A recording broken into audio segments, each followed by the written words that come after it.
Hello guys, আমি এখন অভিযানে যাচ্ছি একটা গভীর জঙ্গলে। খুব নিরিবিলি একটা জঙ্গল।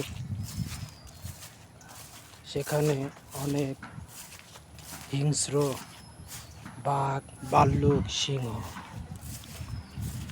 সেখানে অনেক কিছু অনেক উপজাতির প্রাণী পাওয়া যায়, যেমন সাপ, অজগর, বিভিন্ন রকমের পশু পাখি পাওয়া যায়। এই যে বিশাল বড় জঙ্গল,